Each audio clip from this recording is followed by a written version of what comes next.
Welcome back to Lantern Insights, and today on the channel we are going to be playing a version of Lantern that I call 12 Tutor Lantern. So the 12 tutors being Whir of Invention, Profane Tutor, and Urza's Saga.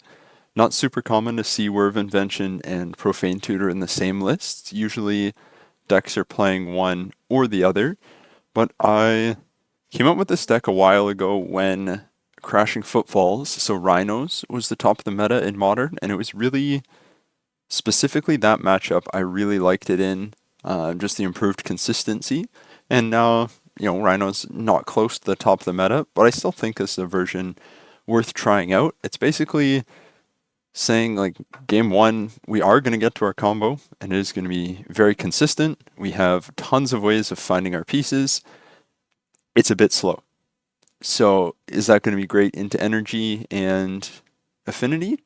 Maybe not, but I think we're still playing 7 hand disruption spells. We have a lot of 0 drops that we can get out of our hands, and basically have like a great inevitability where we're able to find all of our pieces really consistently and just assemble our combo faster. Because I think the right way to think about Lantern is that it's a combo deck. So you want Ensnaring Bridge, Codex Shredder, Lantern of Insight on the battlefield, and I think this list is very consistent at doing that. In the sideboard, we're trying Harbinger of the Seas. This is, on the past, I've played white. I've elected to go for straight Dimir in this list. I think you can make white work, but it makes your hand disruption a touch more inconsistent. So you're playing like Seachrome Coast and Spire of Industry, Glimmer Void, that kind of thing. But we're just going for straight Dimir here. So Set Adrift is specifically removal for non-creature permanents, is why it's in the sideboard. Obviously, you can hit a creature with it, but things like Pithing Needle that we could play, kind of like the Molten Collapse role, and then Fatal Push, just removing cheap creatures. Ashiok for Titan. Jailer is there for Storm, and the reason all the other artifacts are like one ofs, and then Jailer is a 3 of, is because often you want it before you can get it with Profane Tutor or Whir of Invention. So just having those 3 copies hopefully makes it a bit more likely that we just see it naturally. Welding Jar, Damping Sphere, Curse Totem, Vexing Bauble, Pithing Needle, just other one ofs that we can go grab with Whir of Invention in the right matchup. And now that I'm talking about it, we might add a Witchbane Orb to the deck. So I'll let you know in game 1 if it gets in there. Or maybe I'll just update it here. Alright, now that one Witchbane Orb is in the deck, we just trimmed a Harbinger, so we only got one of those. But that's what the list is looking like, and let's get into some games. Round 1, we're starting on the play, and I think we keep this hand, probably leading on Saga to find Lantern of Insight, and then the other thing with this deck is you are pretty consistent, like with so many tutors, you have a lot of ways of finding your pieces, so definitely feel confident that we can find an Ensnaring Bridge, because we're functionally playing 11 of them. The 4 Profane Tutor, 4 Whir of Invention, Misty Rainforest Go, interesting. Like Neobrand and Simic Ritual are honestly the first 2 decks I think of when I see Misty, and both of those Torpor Orb is pretty good into. We will just be playing the Profane Tutor here. The Underground River originally was a Spire of Industry, obviously taking the inspiration from the more 3-color versions, but I think just playing Underground River, obviously when your 2 colors is better. You could go like a Fetch Shock mana base, like to go with the Watered Graves, and I don't think that would be terrible either. Lush Portico, so Fire Ice. Something Cascade, likely. I don't know how many decks play Fire Ice if they're not cascading. Also got a bit of a new microphone setup, so let me know how the audio compares to previous videos, if you like it, how it works out. Change it up a little bit. 4-color cascade.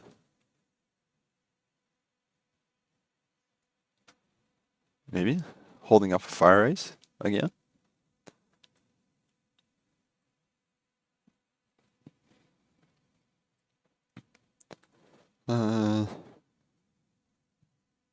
We're gonna grab Lantern here. And then dump the Pixis and Torpor Orb, and then have Profane Tutor to get Ensnaring Bridge. Find that Lantern of Insight. Inquisition on top will get shuffled away by the Profane Tutor. Try a Torpor Orb, and then second Mill Rock. Little flooded, drawing 5 lands, but obviously not a big deal here, as we should be able to get them all out of hand before threats come down, at least from what we're seeing. And they're certainly going into the tank on this orb. I wonder, as a Cascade deck, it shouldn't disrupt them too much. Like, Living End doesn't typically play Fire Ice. I don't know. They sure tanked about it a while. They still have 7 cards in hand, so there could be some argument to get hand disruption off this Profane Tutor. But I think we just grab Ensnaring Bridge and then make constructs. As, yeah, that flexibility with Urza's Saga of either making constructs or just playing bridge and locking them out, I think is pretty valuable. Or we could play bridge, make 1 construct the next turn. Leyline Binding. Yeah, probably they were assuming they were reading to check if Torpor Orb hits it. The card you have on top is fine. Like, obviously not ideal that they're hitting our Lantern of Insight, but I mean, we kind of got the Lantern off a land, so they're trading a real removal spell for a land, which I'm fine with. So maybe it's just Domain playing Fire Ice, or Domain Footfalls. Kind of funny how I talked about Footfalls being a deck that this version was kind of built for, and then we'll see what's coming here. Probably a Cascader. Yeah. So I do think we just play bridge. I think there's decent chance it gets... Like, they got 5 cards in hand. We don't know about any of them. Any of them could be force or removal spell. Our other option is just making 4/4s.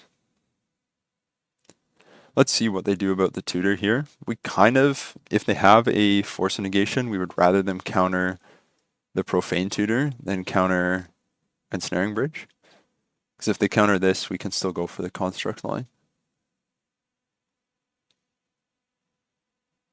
Which we can. Yeah, Urza's Saga against Rhinos is quite strong, and they tanked about that as well. I'd love a 0 drop here. That's perfect, because now our constructs are just bigger than their Rhino tokens. So I think we just sit back. We'll make 2 constructs, or make 1 construct if they're tapped out again. Like, it's going to depend on what they play, but making blockers bigger than the Rhino tokens is always good. A lot of creatures in Modern right now bigger than 4/4s, which definitely makes Rhinos a bit worse. Not a super well positioned deck now, and they are... Let's see if they attack. Okay, so they probably have an answer for a construct. If they spend an answer on a construct, that's better than them answering a bridge that we're going to be able to play in the next turn. And they're tapping to another Leyline Binding. Importantly, they're not leaving blue. I guess they're not a consigned to memory deck, which is good for us. They're going to figure out... Oh, that's actually fine.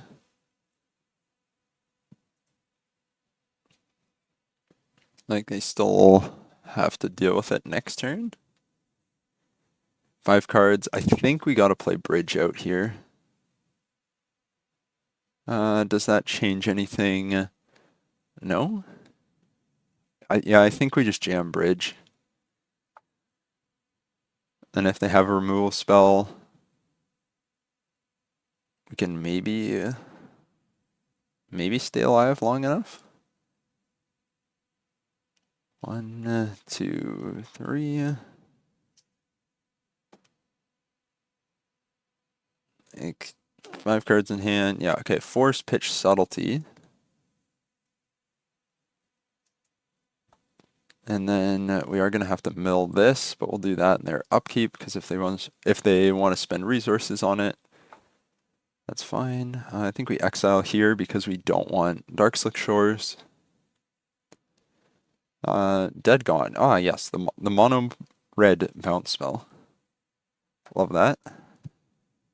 And Misty you can have.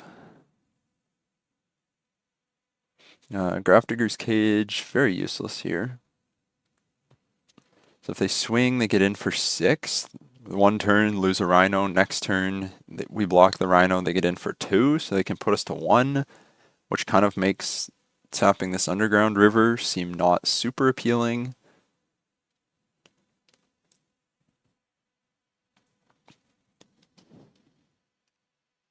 But they... Okay, they have another Cascade, so they're going to get more Rhinos. Fine. I mean, we still kind of comes down to, do we find Ensnaring Bridge or not? Yeah, so they're going to put us to 3.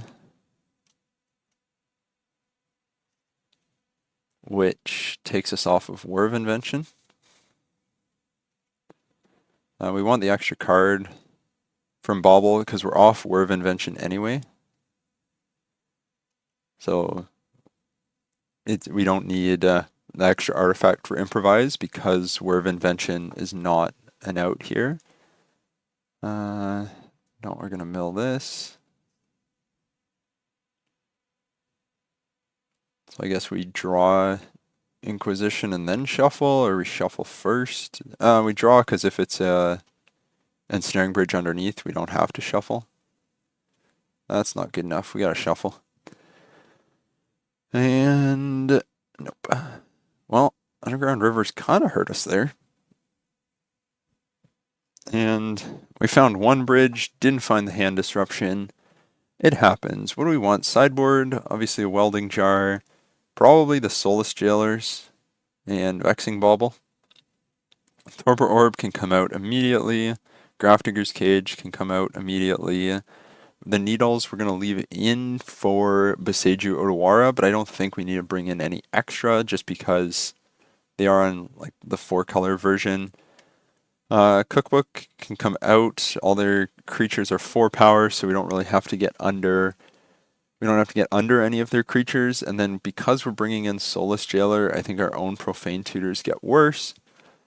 And we're going to run it like that. Harbinger might actually be okay against them. They have, yeah, their removal's red. Fire Ice. I think they play enough blue cards. Subtlety probably comes out for them. Maybe we bring in Harbinger and just play 2 Jailer. Yeah, with their mana base, I can see Harbinger being decent against them. Obviously, that's hoping they don't fetch a basic forest. Turn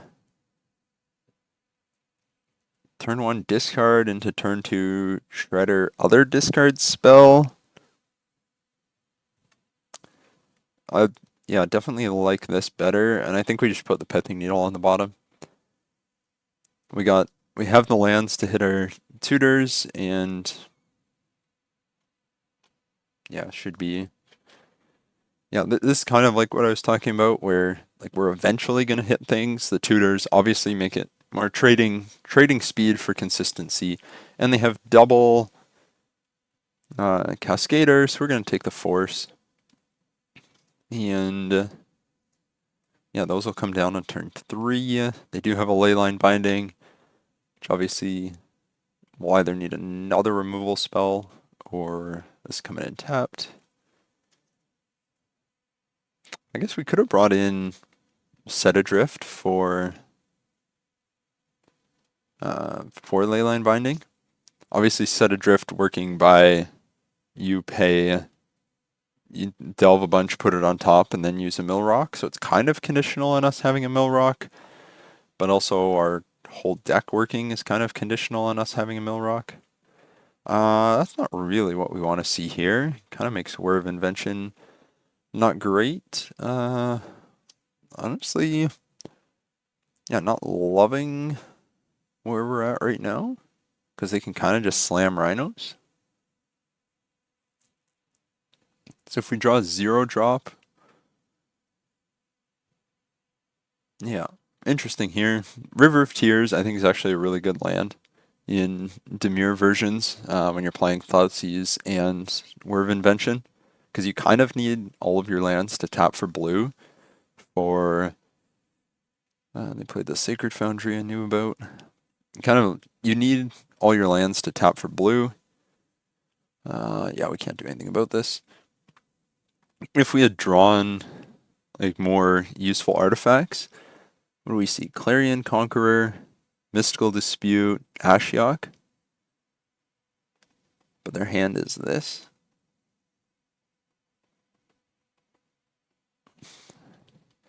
I mean, we're just grabbing Ensnaring Bridge.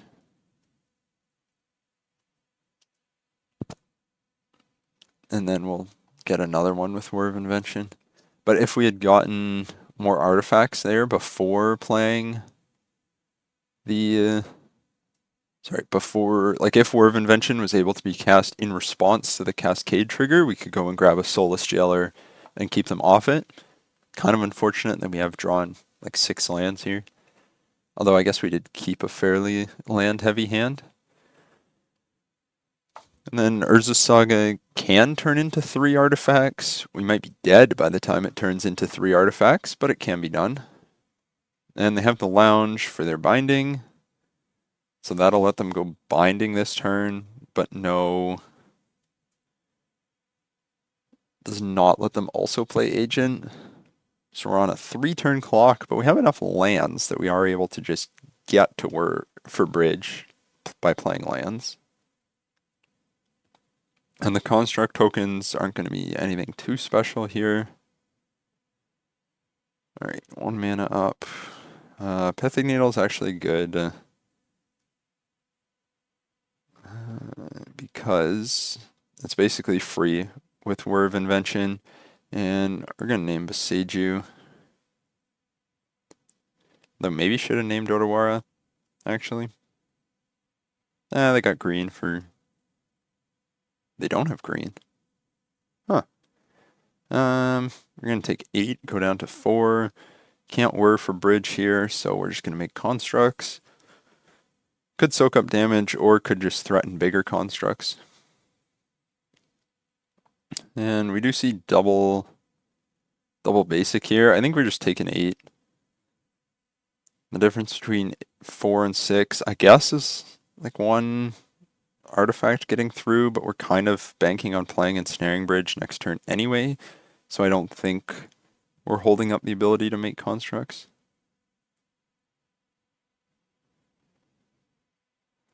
Yeah, funnily enough, we can actually make a construct and hold up Whir of Invention.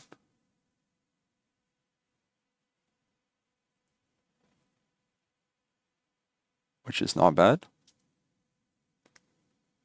So we'll have enough artifacts. Won't even have to get Mox Opal. We'll just play the Underground River. Unless they have Tashana's Tidebinder.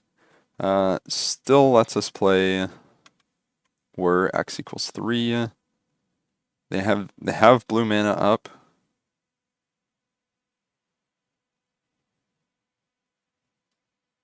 So they have access to Mystical Dispute anyway. If they have Mystical Dispute, we are just dead. They don't have access to... We know they have a blue card in hand, so they have access to Force of Negation anyway. So I think we just gotta fire it off on their upkeep and pray a little bit. Kind of funny that I said this deck was built to beat Rhinos, and then we do run into Rhinos, and then we maybe lose. Such is life. If they tap out here, we're absolutely playing Whir of Invention. Like if they play Fire Ice or something, they tap down one of our blockers. Because they can hit us for 11, we soak up 6 damage. So they can kill us.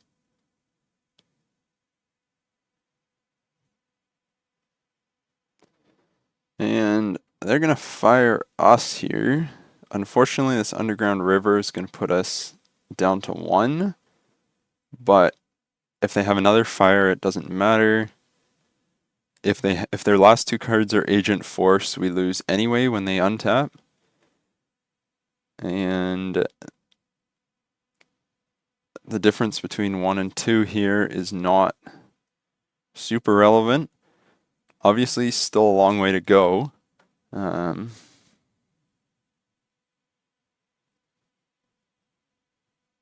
still dead to Late Line Binding, another Fire Ice. But they don't play any of that. And they also don't play their Shardless Agent. Interesting. Bauble, Darkslick Shores. We are going to pop the Bauble. We want access to the other cards. I guess could have done that on our turn in case we draw a Whir of Invention. Well, yeah, they got it. Leyline Binding on top. Very unfortunate. Let's see what this card would have been. It's not going to let us do it. All right. Well, pretty tough game 1 there, but we'll keep fighting. We are on the play for round 2, and I think pretty straightforward keep here. I don't love the double island, as I do have a well-known disdain for basic lands. There's going to be some painful thought seizes here, but let's see what we're up against. Ooh. Well, the good news is that they're going to be playing Beside You. Bad news is they have a pretty strong combo against us. We'll take the Flesh Raker because that's kind of what kills us. Blade is not the end of the world. And Emrakul is obviously very good, but also she's not the end of the world against us. Another halfling, that means they're going to be playing out the Beside You, that's for sure. Curse Totem sideboard's probably going to be pretty good. Urza Saga is actually a great draw here, allowing us to find what will probably end up being a Pething Needle of some sort for the blade. And Emrakul is not one of the Shuffle Titans. It's not that version of Emrakul, so don't have to worry about them milling out. Ancient Stirrings into probably another land. Eldrazi Temple.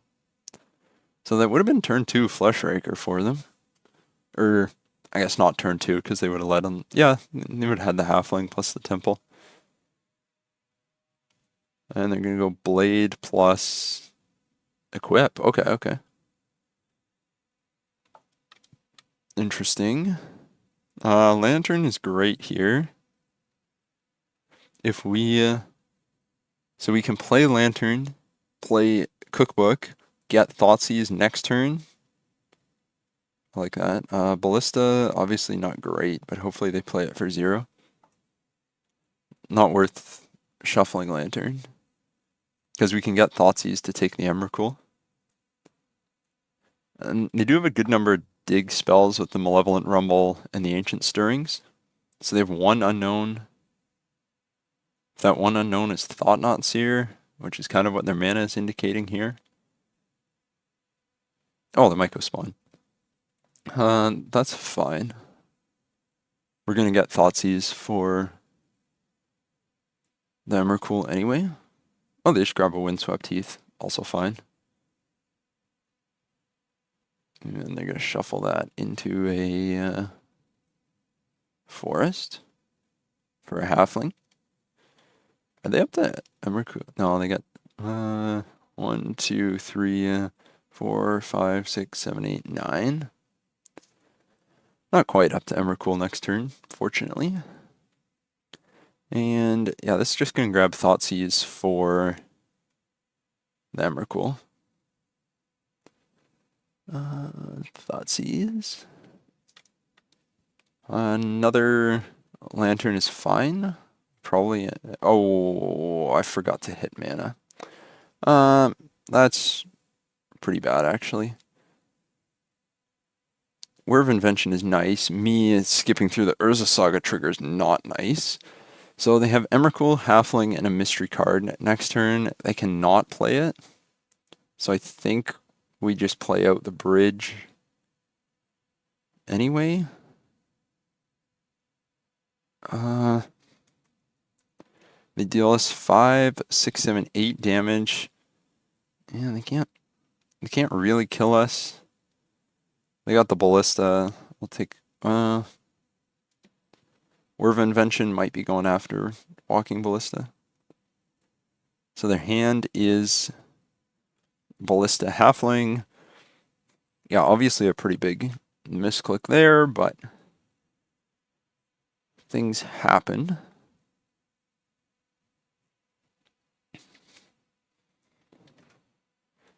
One, two, three. They're gonna play Ballista X equals 1. And so then hit us for 5. And then next turn they can hit us for 5, 6, 7, 8. So they can hit us for lethal next turn. With no cards in hand, we can always discard the Whir of Invention. Myco Spawn is kind of fine, actually. With Cookbook, like we can just discard back-to-back Whir of Invention means we're just playing this bridge from hand and then probably discarding. So they hit us for 1, 2, 3, 4, 5. They put us down to 3, which I don't love. They can kick a Myco Spawn, but I think I'm feeling all right here. They don't have any 0 drops. We can just discard this Whir. Yeah, kicking the Myco Spawn. That's fine. With Cookbook, not a big deal. I don't know what exactly they can get that's relevant here. Well, Urza Saga is a good card, definitely. And we're now off of casting Whir. But they can't attack, so like they can put 2 counters on the Ballista turn, but we can also gain 3. I don't know what main deck, if they have a Pithing Needle, that's going to be good against us. But we don't want them to draw the Stirrings. Also don't want them to draw the Flesh Raker. Let's just see what's under. Blade is fine. And we're going to discard this other Whir. We're drawing every Whir in the deck, almost. Almost looks like we're playing mono blue. We're not, I assure you. There are definitely black cards in there. Blade into Grove, that's perfect for us. Yeah, I think it will come down to, are they playing a main deck Pithing Needle? Because if it's Blade of the Blood Chief, what they get, like, who cares? And I'm trying to think what else they play. It might be Haywire Might, which I think might be enough of a reason for me to do this. That's unfortunate.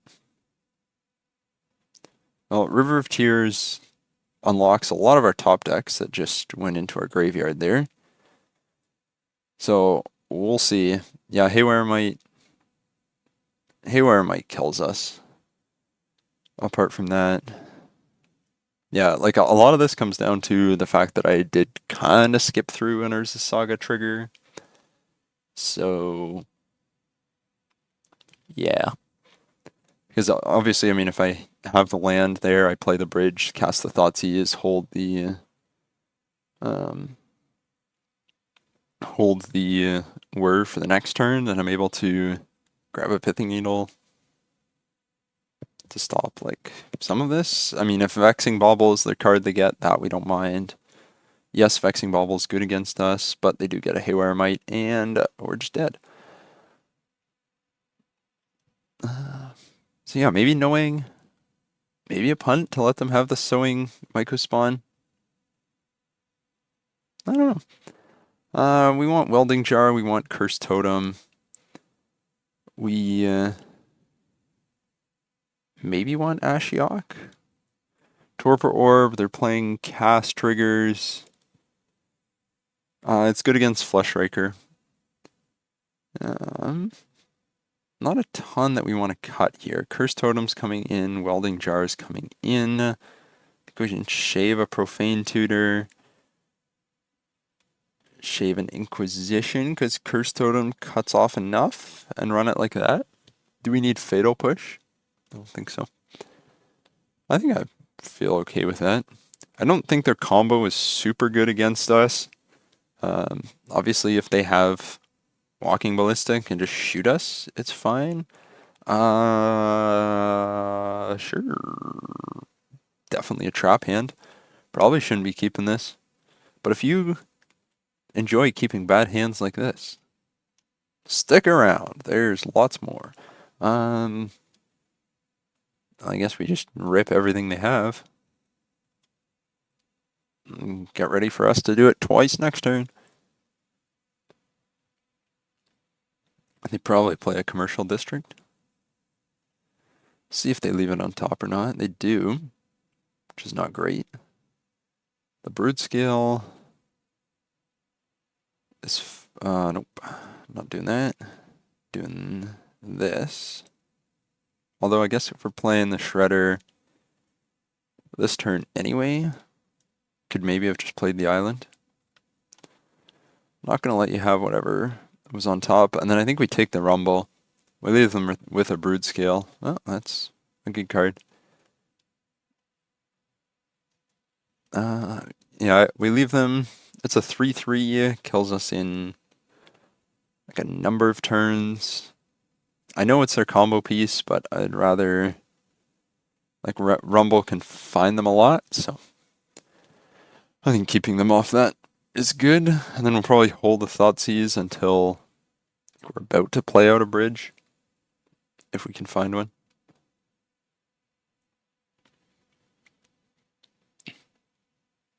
And they top deck a Rumble anyway, giving them the Blade. Hopefully they put the Haywire Mite into the graveyard.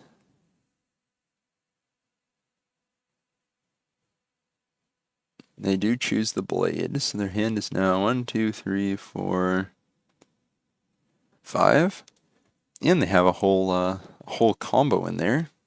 So I guess we'll just have to Thoughtseize and get rid of it. Sounds good to me. And they're top decking.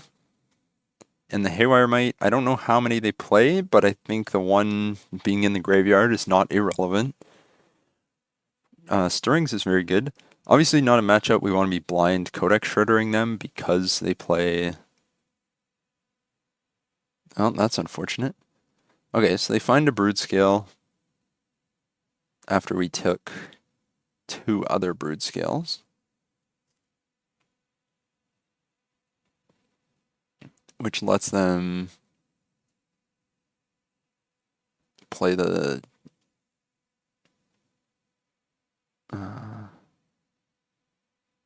No, we took the... Did we take the artifact? No, I think we have the wrong cards up here. It doesn't give trample, which is something. And so we can buy ourselves a couple turns.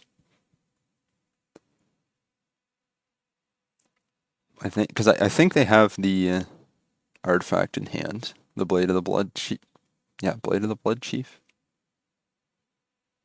Because I'm pretty sure we left them with just that after taking the Broodscale. So somewhere we got mixed up with what they had in hand. If their last card is... Oh, it's them adapting. Uh, don't you want the...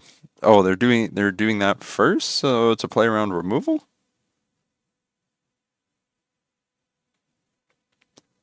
Yeah.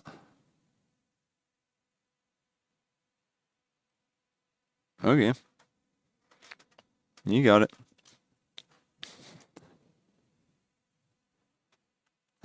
So they're gonna have an infinitely large Broodscale and infinite mana. That mana is all gonna be colorless, so unless they have a payoff in hand, which I'm not confident in the cards we've seen there, um, depends on what their payoff is. Thirst for Existence. Uh, okay. So they're gonna exile a Shredder, which is gonna make our construct token slightly smaller, but still leaves them with one card in hand.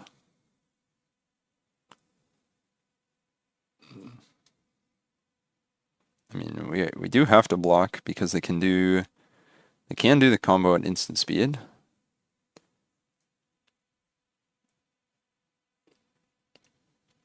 So we will chump block for 2 turns.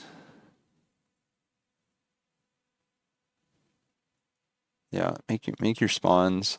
One card in hand that's not super useful.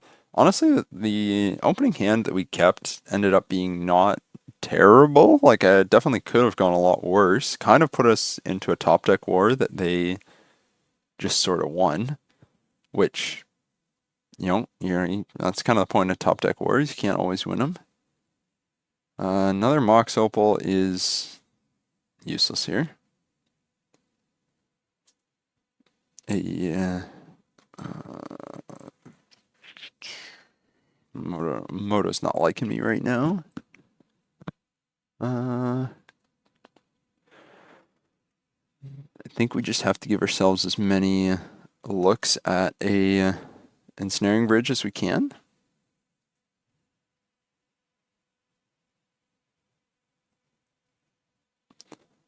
So we're gonna chump here, take 3. If they have another payoff, we're in trouble, obviously, which them making mana suggests that they might.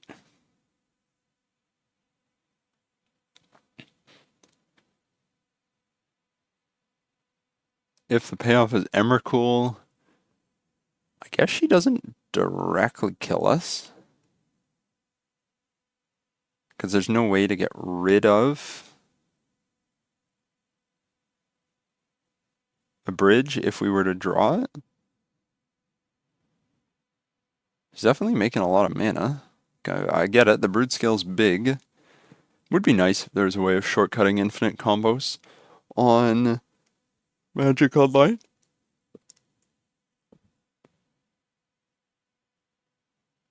Yeah, okay, we get it.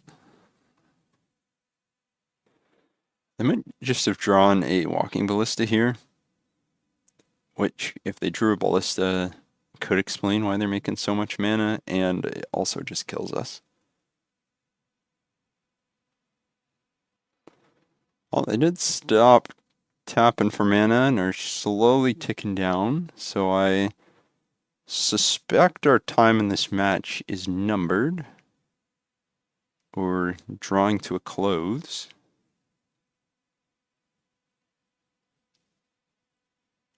Which, a bit unfortunate. But yeah, I probably shouldn't have kept that opening hand. Got pretty punished for that. I'll probably make a K command, which exiles a blocker. Doesn't even, like, okay, you got it? Like, you could have just exiled the construct. I don't know, maybe I'm missing something. Like, I'm pretty sure I'm dead. I'm dead. It's been good. What I was saying is, what was I saying? Yeah, anyway, if you, we'll probably do a video on opening hands, like what you're looking for, what you should keep versus mall, and then I'll probably make it a members only video, working on developing resources there. So if you're interested in playing Lantern, like you want to play it at an RCQ, or even you just play like regular Friday nights, trying to develop the resources for channel members. So right now we got sideboard guides, like the Pithing Needle printed guide is up there. Just like a whole bunch of stuff to try to help members get better at Lantern, because at the end of the day, that is what the challenge is about. So if you're, or what the channel, not the challenge, what the channel is about. And so if you're interested in that and would like to become a member, it would be greatly appreciated, as it continues to help me do what I do here. Well, and I just play a Flesh Raker after scrying like 40 to the bottom, so that must have been fun for them. Anyway, also thank you to all the channel members that are signed up now. I appreciate all of you, and if I can find the concede button here, we're dead. Very, very quick, very unfortunate 0-2, but we'll keep looking to turn things around. Well, we are once again on the play, and that I certainly won't keep or won't complain about. I will keep this hand, although maybe. Haven't played the deck or watched it, so apologies if he's slow. No worries. Watch him be a pro with the deck. So I'm guessing Titan. I don't know. I don't know which decks he like specifically play slow. If you haven't played it much before, Titan makes sense. Like it could be a deck like that. Maul to 6 should be good into our Thoughtseize. We'll lead on the River of Tears. Like depending on what we see, we play out the Opal.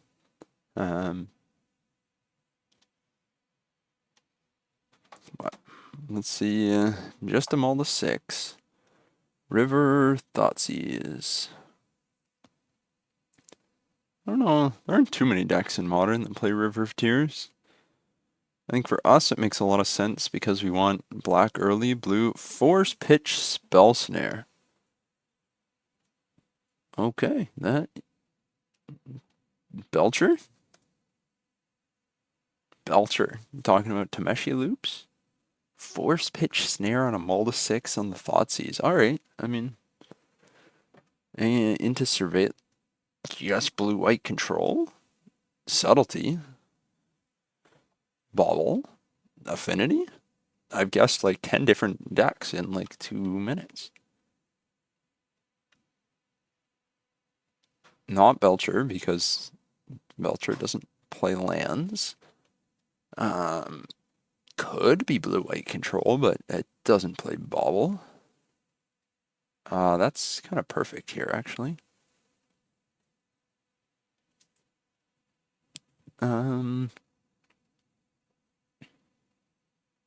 Yeah, I don't really know at all. I guess we'll see. Esper... Does Goryos play Bobble? I think the Bobble's just throwing me off. Because I would say Esper Goryos with like Force Subtlety, Spell Snare. But the Bobble? So Warp's a Riddler. We're not playing Narset in the sideboard.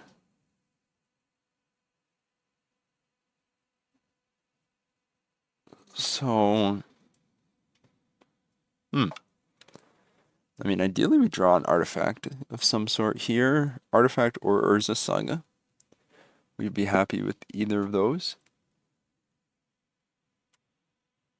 And then honestly, next turn the Profane Tutor's probably getting hand disruption because we already have... Oh, I think we name Otawara. Just get closer to turning this Mox Opal on. Like, we could play Whir of Invention, but then we're getting, like, 1/2. We don't know. That.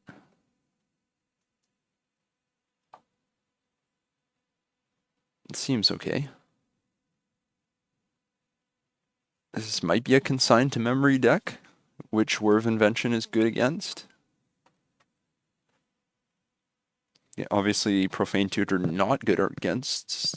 Okay, so it is just Frog with Bobble?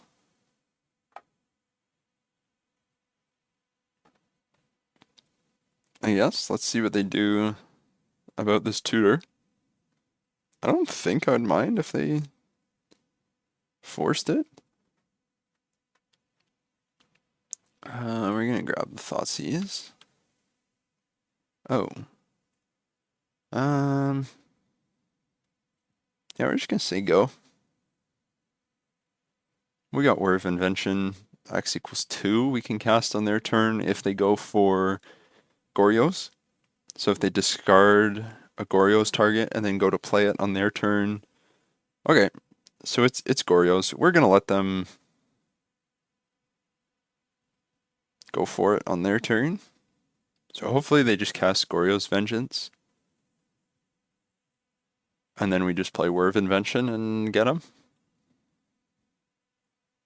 We do need another land for River of Tears to tap for black. Yes, we're just gonna do this. Boom, boom, boom, boom. We're playing it for 2.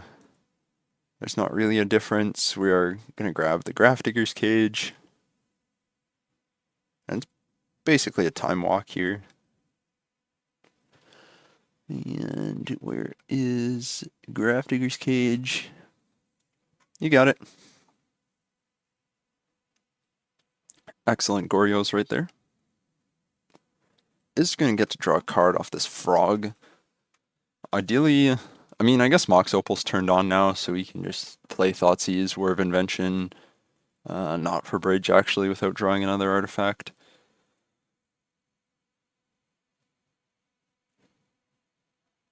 I can discard another Grizzlebrand, 2 cards in hand.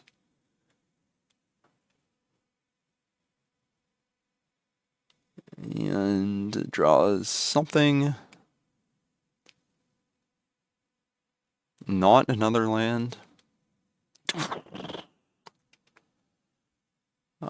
So we can get Ensnaring Bridge, but we can't. He can still attack with the Frog.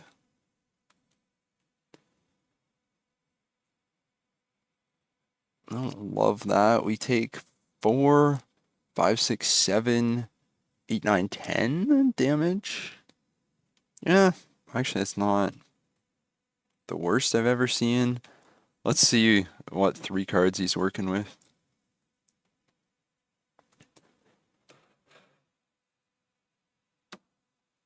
I mean, if he forces that again, we're just going to play probably Inquisition. But like force, what do you have in hand that you're forcing? He's going to discard a Frog. So it's probably not relevant. Discard a Riddler. And he's going to discard everything. Discards a consign to memory. We'll take that. So Frog's up to 6. We go down to 8. He has 2 cards in hand. It might have been, well, like Frog can't attack if we get Bridge and hold 2 cards in hand, so that's not the end of the world. Importantly, we can tap the Opal. Well, now we need a land.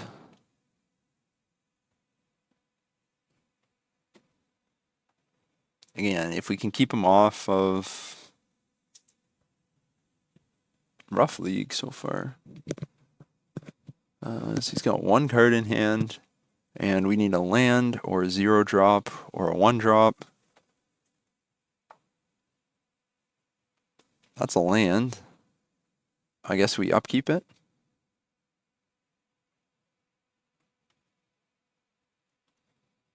Before he can draw a land. Blue, 1, 1, 1, 1. Where X equals 3.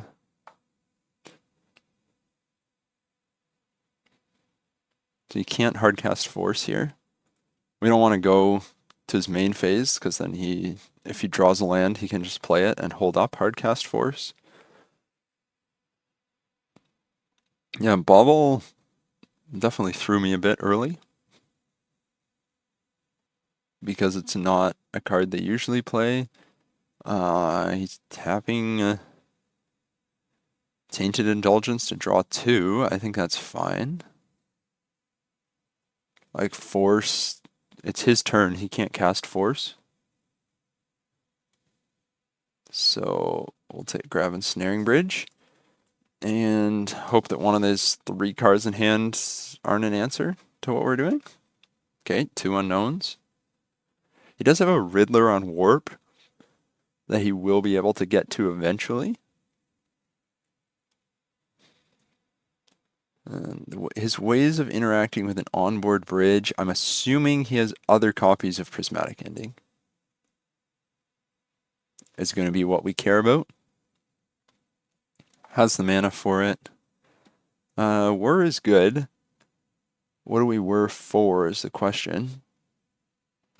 I think we start by casting Inquisition.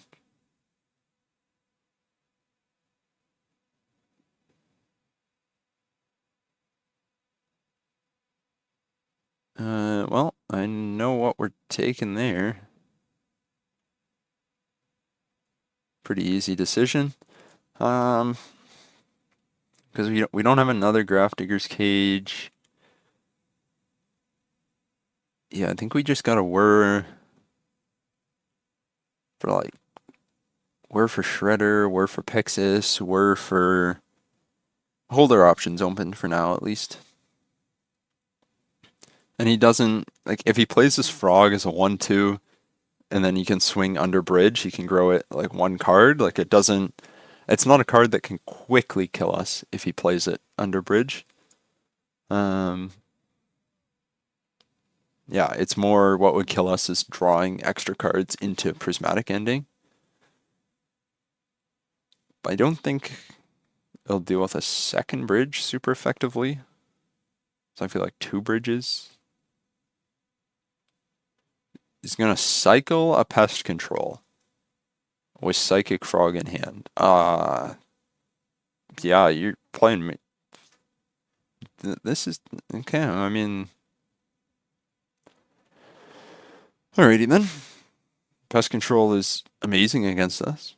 It's like a very, very good threat. Blue, blue, 1, 2, 3, 4, 5. So we could get second bridge. We could get a Mill Rock. We could get a Torpor Orb, because that's good against Atraxa. Not particularly good in general. I think we just grab the second bridge. That's solid here. We know he's got Psychic Frog plus 1 unknown. I guess if it's Spell Snare, they could have had us there. Again, we're in a top deck battle, which, you know, you're going to get into top deck battles with Lanterns. Sometimes they're going to go your way, sometimes they're not. We had the one against Broodscale combo did not go our way. Hopefully this one does.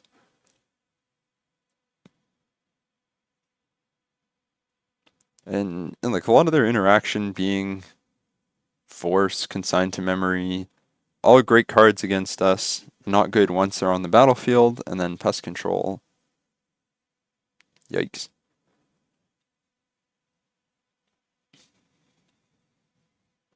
Maybe it would have been correct to hold the Whir of Invention to get Pithing Needle in exactly this scenario. But we're just gonna skip through here. Looking ahead to sideboarding, I mean, do only get to draw 15 cards. Jailer's probably decent. Maybe some set of drifts for Quantum Riddler, Ashiok. The mana base doesn't seem too punished by Harbinger. I will say the one thing about the Harbinger versus Blood Moon is that blue is probably more commonly played than red is. Definitely more commonly played than red is, so and the red decks typically are pretty good against Harbinger. Like it's not like it's good if you can get it down against energy, but it's very hard to get it down and be ahead. So Needle, Jailer, Ashiok, Set Adrift, decent number of cards we're gonna want to bring in. He plays out another frog. I mean, we're gonna cast Thoughtseize. Grizzlebrand is gonna go. Like he should probably draw 7. There's no way for us to deal damage to him. He does. And then he'll have enough mana for the Quantum Riddler. Does not have enough mana to cast Prismatic Ending this turn on a bridge, which is important. So actually holding the Thoughtseize here is kind of decent. I'm assuming he's going to keep a pretty removal heavy hand.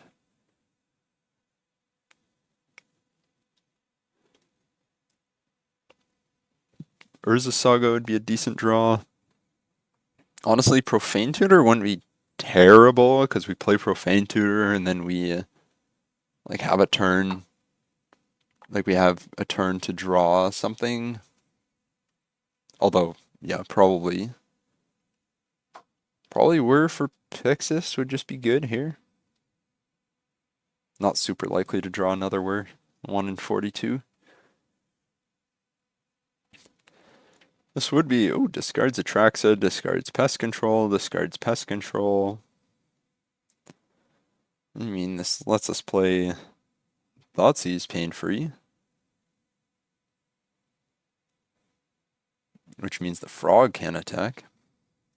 I'm assuming this gets forced. I don't know if he played a land last turn. He probably did. Force pitch a Riddler, that's fine. I mean, very, very much an uphill battle. Top deck battle, but he has 5 cards in hand.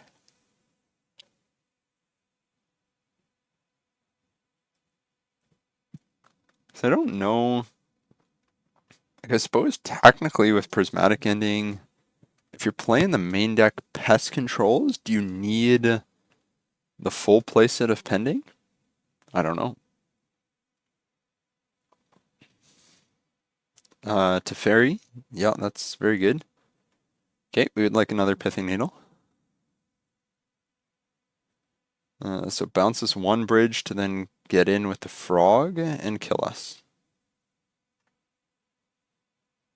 Does he see it?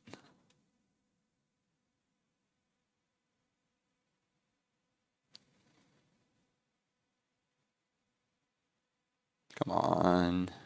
Waiting to pay costs. Yeah. You got it. You got it.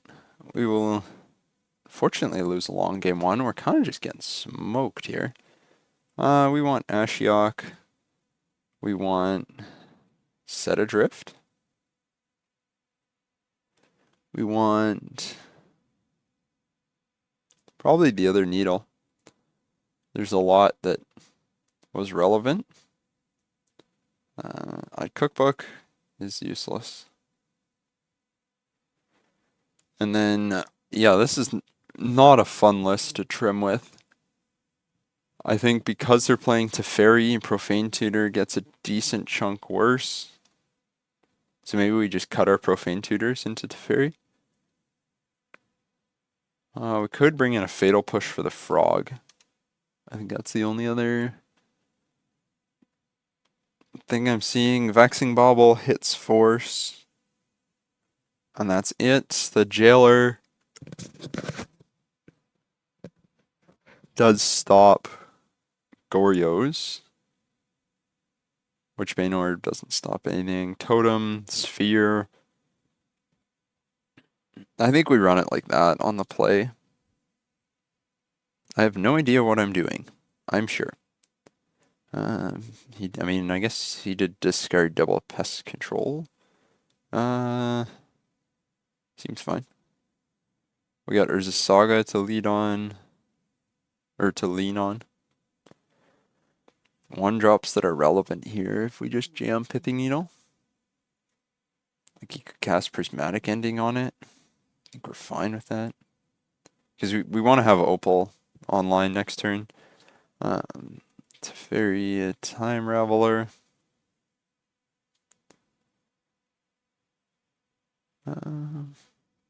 So then next turn we'll go Saga, Opal, Orb, Inquisition.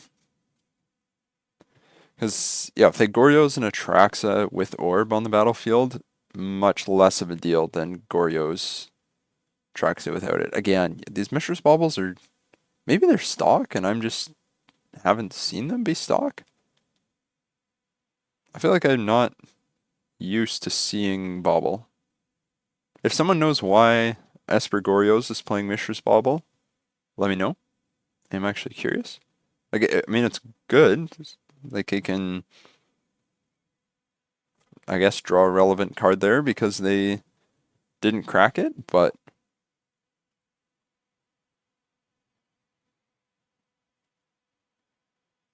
Consign on our mana trigger would actually be pretty good here.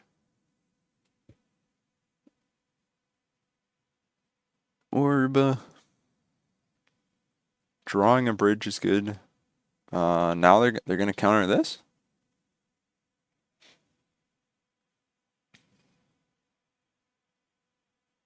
Okay. Consign to memory it up. Then we just play double discard.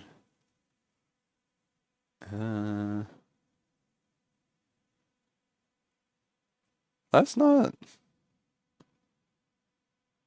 I guess because they countered it, it's more relevant than if they didn't counter it. Like Torpor Orb is probably more relevant against their 7-card hand because they were willing to counter it. Like if they don't have a hand that relies on ETBs, I don't think they are countering that there. And they got a Verge that's online immediately. Actually pretty nice lands from our opponent here. And they're gonna Pending or Pithing Needle, suggesting they probably have a Teferi. I don't know why else you do that, but we are gonna look at their hand and hopefully take the Teferi.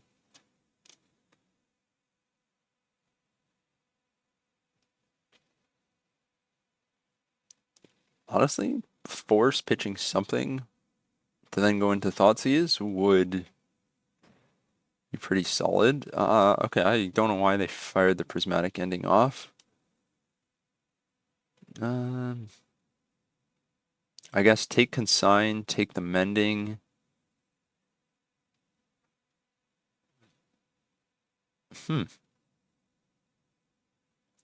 Yeah, take Consign. And then we're taking Mending because we're playing Bridge next turn anyway. And we can get a Grafdigger's Cage off of this Urza Saga, which I think is our hit here. And then we have a nice 9-turn clock with our bird.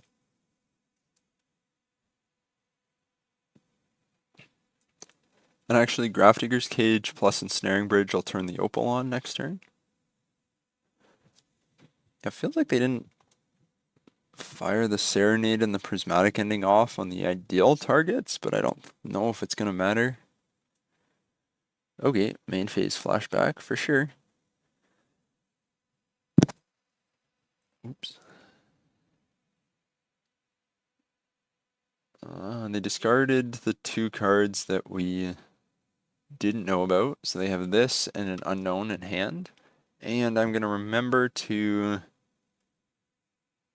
I think it's actually correct to make a construct here. We get Grafdigger's Cage anyway. And now there's, like, especially drawing a land, we're not particularly close to establishing a lock, so might as well put a bit of pressure on them.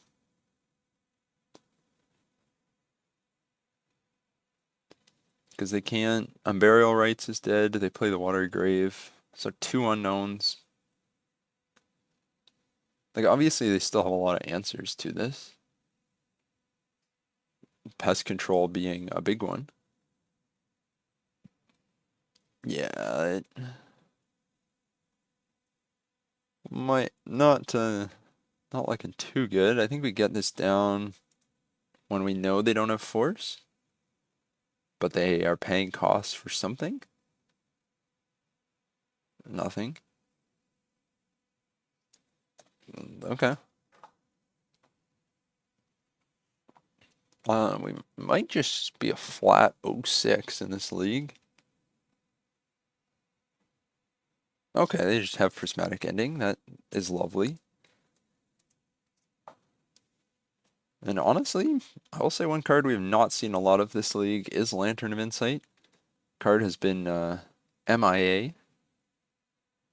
What are you thinking about? Do you have another counter spell? That would be rather unfortunate for Bobble got countered.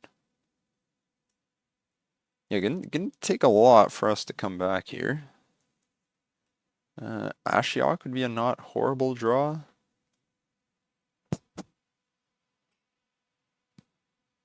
And then obviously we're gonna use the Bobble to filter our own draws. Would love a Lantern Lock.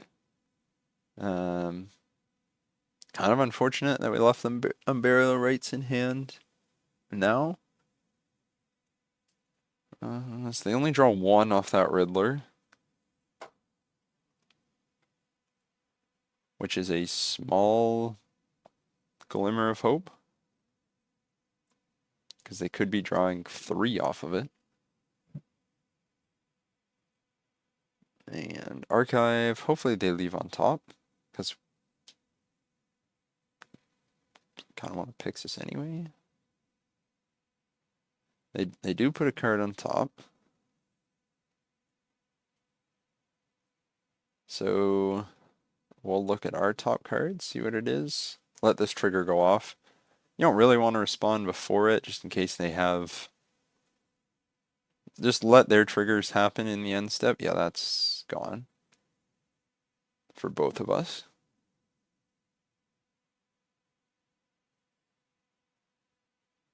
Another Bobble. Urza Saga is actually a pretty solid draw here. Again, would like a Lantern of Insight.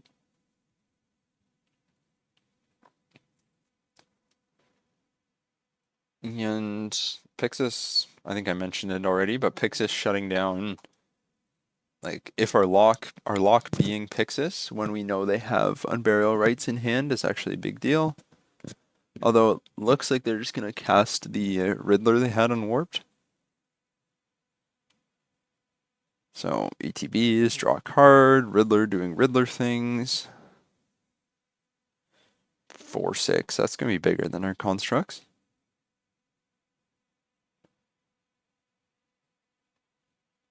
Let's see what we got. Thoughtseize is not the worst here,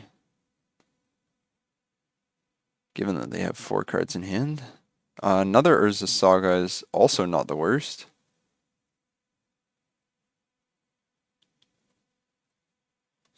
And, you know, we are going to be able to spit out a decent number of constructs. Well, 1, 2, 3, 4, 5, 6, 7 mana for Traxa. Don't really want to make their Unburial Rites cheaper by putting it in the graveyard for them, so I think we just take the Dispute. And then, if they don't draw a Frog, they are actually, like, we got to fade 1 draw step here.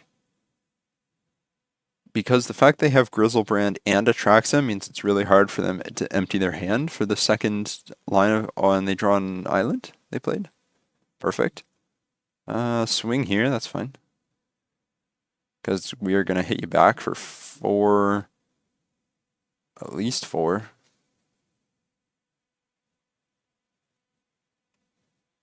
I think we got to get a Lantern of Insight here.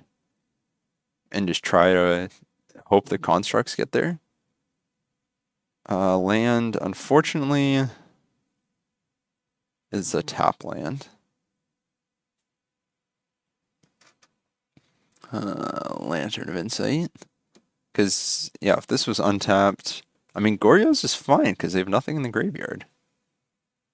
Yeah, if this was an untapped land, oh, we'd be cooking. Swing. The good news is next turn, like, we actually have to draw, like, this, you know, 1, 2, 3, 4, 5, 6. So actually, green land does kill us, but Goryo's is basically the perfect card they can have on top because their graveyard is nothing. Ashiok is also a totally fine card for them to draw next turn once there's a Saga search goes off. And I think we actually, yeah, I think we actually came back because Unburial Rites has no targets. Their other card, Goryo's Vengeance, has no targets. They can't attack, otherwise they're dead. We're going to swing, they're going to be forced to chump with the Riddler, and then they're going to draw an Ashiok, which doesn't do anything. And then we got him.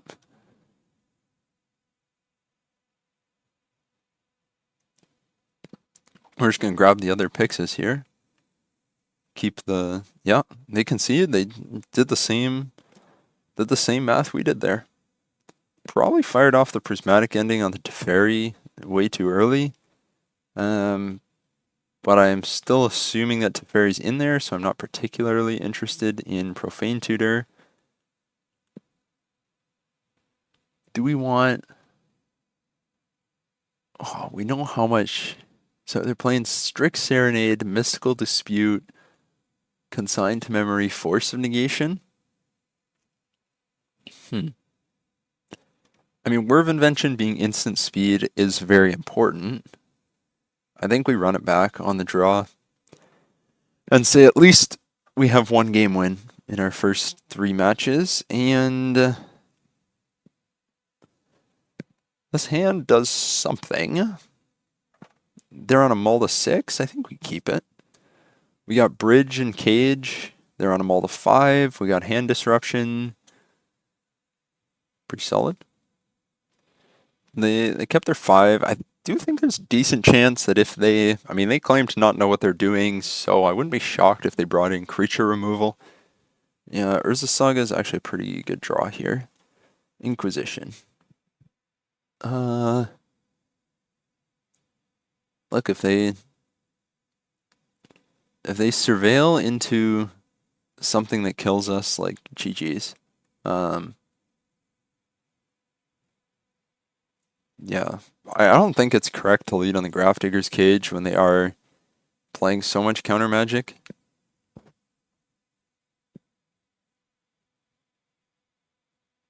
Swamp, that is not a Grizzlebrand. Like, Grizzlebrand hitting us for 7 and drawing them 20 cards absolutely wins them the game there.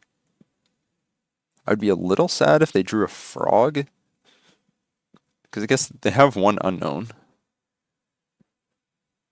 And Clock is going to become an issue for them, for sure. Fetch Shock, do nothing. Mox Opal. I mean, they're just F6 tier. Okay.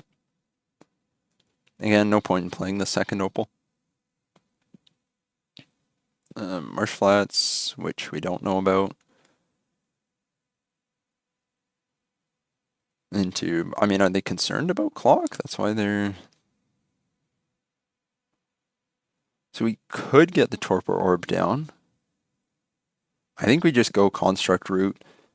Make them have the answer to... Like, we could play... Sorry, in order to play Torpor Orb there, we could make a Construct, activate Opal, play the second Opal, play the Orb. But I don't know if I want to sacrifice an Opal for that, because I can always do the same thing this turn too. Okay, I mean, they just don't have an answer to Constructs. We'll take it. Kind of a weird match 3 there. They did, I guess they mulled to 5, and it's really hard to go to 4, so might as well keep the Goryos, and they just didn't get there. But I'll take it. Hey, a win is a win, even if it was a slow one, and let's get into round 4.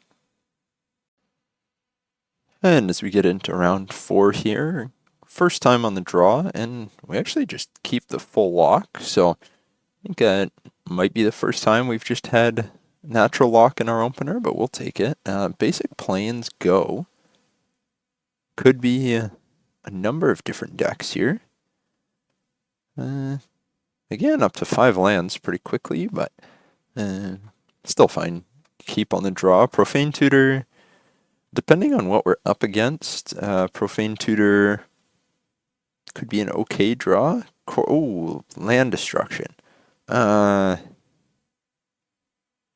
Yes. Am now glad we added the second basic. Technically, when I looked at the like when I first pulled this list up, we had, or I had 0 basics in the deck. And I realized, I was like, yeah, that's not correct. I should have at least a couple in there. So I now have one on top of my deck, which is a terrible place for it. So path, that's fine. Like if we make constructs, they do have, yeah, this. So Price of Freedom does destroy artifacts, which is not good. Yes, we would like to grab an island. Field of Ruin. He's going to cut us. This is our last basic. So we are effectively stuck on all their land destruction is live. Mox Opal is an amazing draw. And we're just going to get this Tutor off as soon as we can. Honestly, probably looking for hand disruption. Like Field of Ruin, they can draw. I guess this does force us to search. So the key difference between field and demolition field is that here we're forced to search. Demo field, we're not forced to search. Another Profane Tutor. Yep. No. Well, they got 6 cards in hand. We know they have a path and a discharge that we don't care about. We will actually want a Pething Needle for this monastery at some point. Mox Opal is going to get shuffled. But from here, they know we have 2 basics. We're not playing basic swamp, which could hurt us a bit.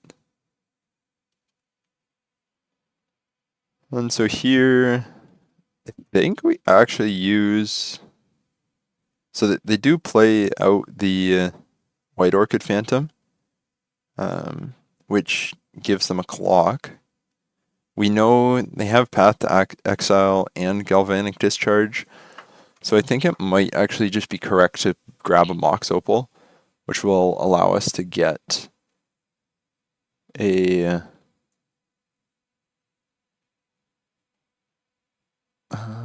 we're gonna go Shredder into Opal, because I do kind of want to get hand disruption, because they could be holding another Price of Freedom. I don't think so, but because I think they would have used it on a land, but I think it doesn't hurt to make sure. Mana Tithe, I mean, they also could be playing that. A good card in their deck, obviously. And they're tapping a lot here. Wrath of the Skies, X equals 3. Guess we should have got that hand disruption last turn. Well, everything's gone. Galvanic Discharge. Actually, it doesn't matter what we do, because we know Profane Tutor's coming off suspend.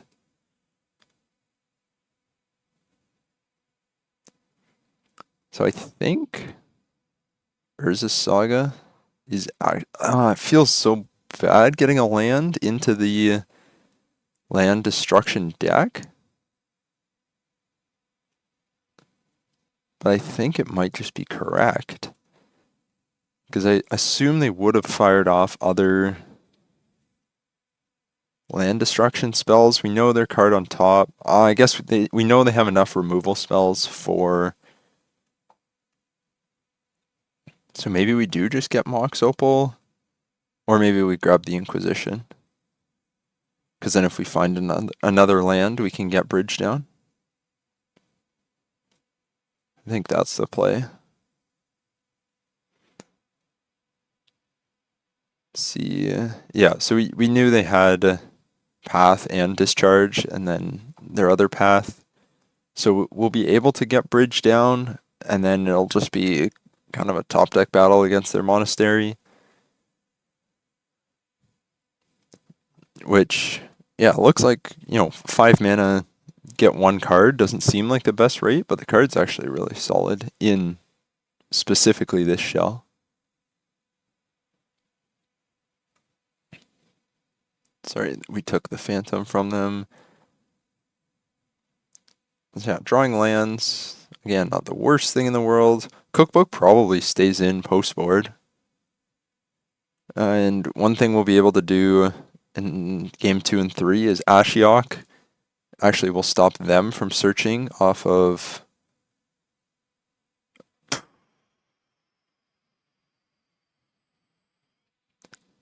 I mean, I guess they don't have...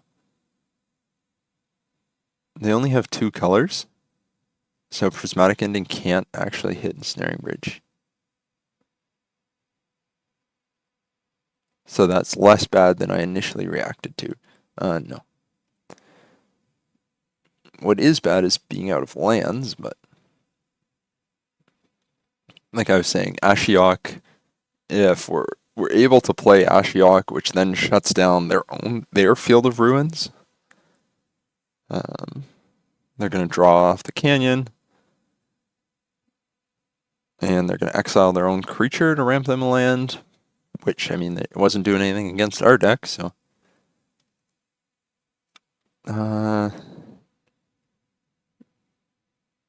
Probably correct to hold lands. I don't really see any point in running them out.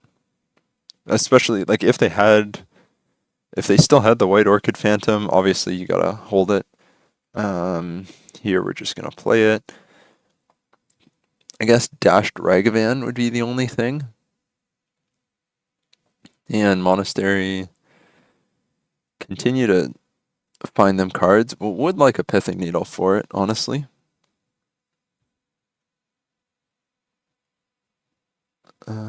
Yeah. So they're going to play out another 2/2. That's fine. We really just need some action.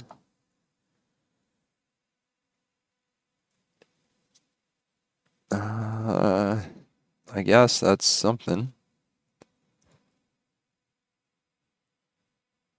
That's not exactly what we're looking for. Definitely slowed down, but I mean, yes, we will take that because that. Nope. Just play the other land, get it out of hand for White Orchid Phantom. And they find a Field of Ruin off their Monastery. Yeah, again, we're gonna be like very pinched on mana the entire game, but I think we just hold the Underground River in hand in case we draw like a card we need to play. Yeah, you got it. We got nothing. I guess the good news is all of their creature removal that they play also does nothing. Or are they going to Orum's Chant? They are going to Orum's Chant. Okay. I guess to like maybe try to get through with their White Orchid Phantom. I mean, we're going to play the Urza Saga. If they don't draw land disruptions or land destruction spell for 2 turns, it'll live. Is that super likely? Especially given that they are drawing 2 cards a turn? No. Do they find another Wrath of the Skies? Because of course they do, yes. I mean, love that. Bye-bye Urza Saga.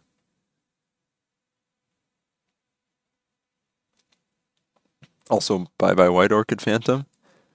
I think here, though, we probably just concede to Wrath of the Skies. Partly because I value my time. Oh, frick. Oh, right, X equals 1, they pay the extra energy they have. That's fine. Thought I hard punted there. We're gonna bring in Ashiok. Torpor Orb is good against White Orchid Phantom. Harbinger doesn't do anything. Well, does maybe a bit. Welding Jar I think is good. Vexing Baubles not useful. Witchbane Orb not useful. Jailer doesn't do anything. Grafdigger's Cage. Like, they have Flage. I think we rely on Bridge plus Torpor Orb for Flage. We have Underworld's Cookbook. I think we can trim a Bridge. No, probably not. Double Ashiok. Maybe trim a Profane Tutor and a Bauble and just go more threat dense. We got the Needles, I think, stay in because the Monastery is just a second card every turn.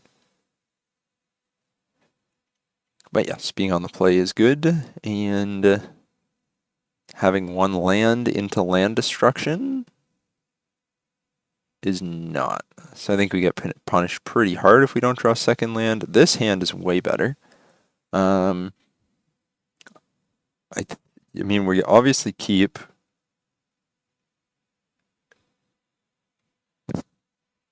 It's just a question of what do we put back, because we want Lantern, Opal, Jar, Inquisition for turn 1, which means we're probably playing turn 1 Saga, turn 2 River of Tears. The other option is we could just bin the land and hope that turn 2 Ashiok. I think we put Ashiok back. Hope that turn 1 dump our entire hand here is good enough.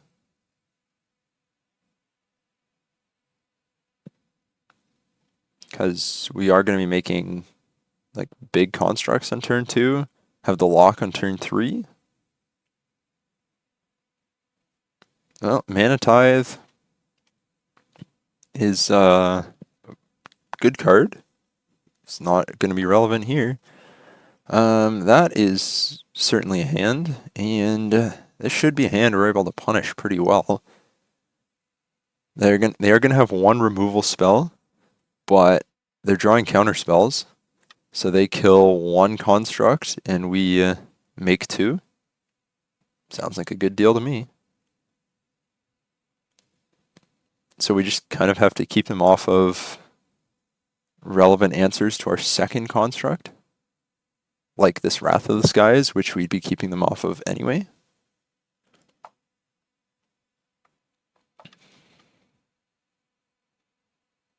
Yep. Make a construct. Draw Codex Shredder, but play... Make the construct here, because we just want to have a clock. Unfortunately, the basic off of Path comes into play tapped, which is less than ideal. Yeah, we're going to grab Shredder. Milieu.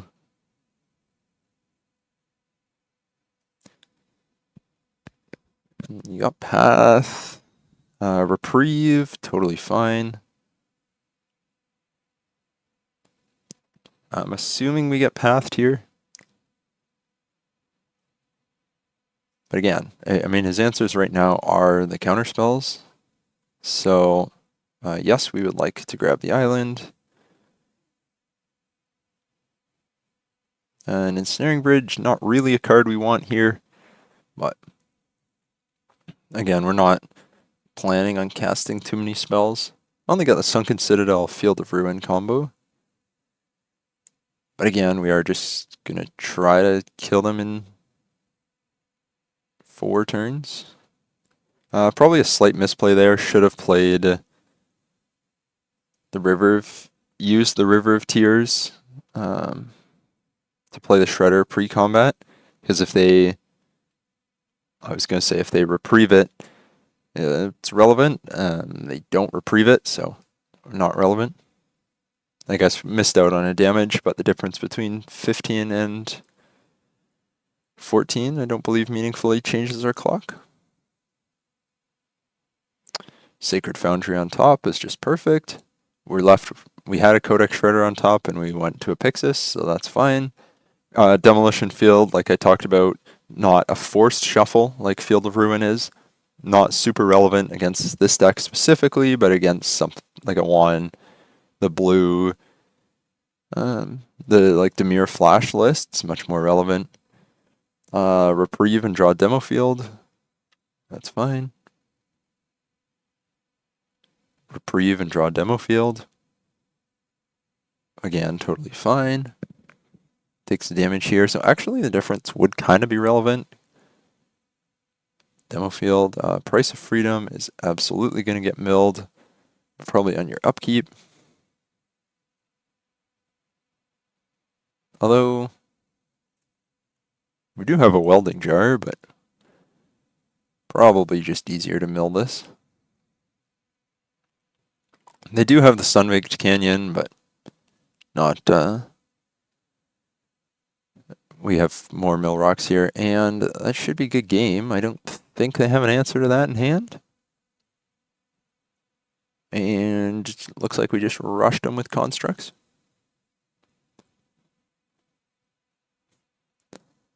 Yeah, that we did. So seeing that they're playing Field of Ruin and Demolition Field, like both of them, we didn't see any of the demo fields in game 1, but we did see them in game 2. So I don't hate Ashiok. The fact they're playing Wrath of the Skies and Meltdown, I do kind of miss not having Gaddock Teague in the sideboard. But yeah, we just run it back. I guess it's probably correct to bring in the other Pithing Needle for Field of Ruin and Demo Field.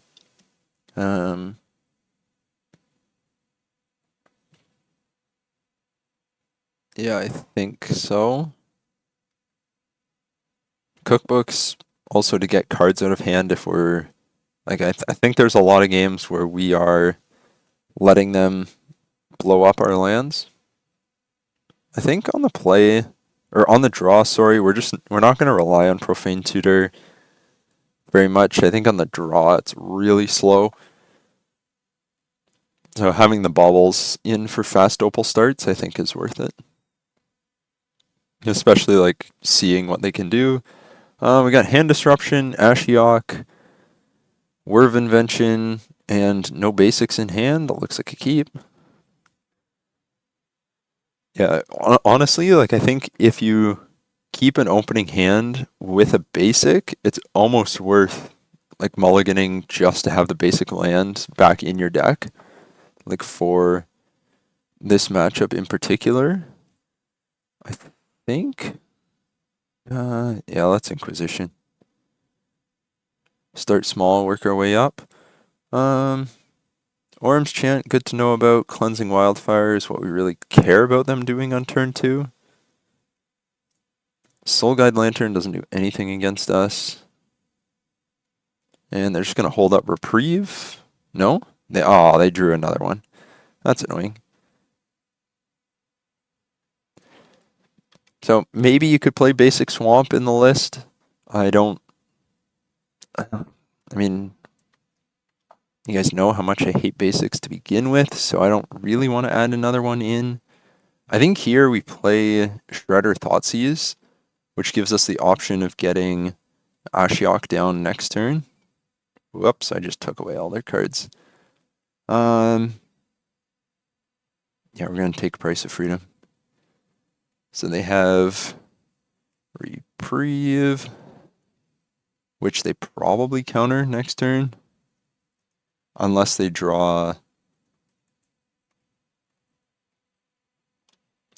I mean, unless they draw land and then they're tempted to cast Flage. Like, we couldn't Thoughtseize if we didn't get... Like, if we played out the Urza Saga, we wouldn't be able to Thoughtseize there, so I think Thoughtseizing was more relevant. They crack to draw a card, and they find a Field of Ruin. But importantly, not holding Field of Ruin up here, which... I'm kind of tempted to just continue to hold the Urza Saga. Because, I mean, if we play out the Urza Saga, it's just going to get fielded immediately. And here, importantly, we want it to stay at least at 4. So we're going to mill 4 cards, but then we're not going to use it again because of Flage. So we take out, honestly, not cards that we super cared about. Probably could have Codex Shreddered and then used Ashiok, just for 1 extra card.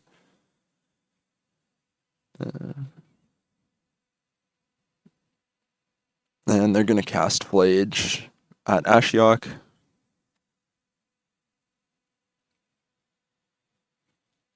Maybe could have just not used Ashiok. I think here, it's actually worth it to get a Pithing Needle. Well,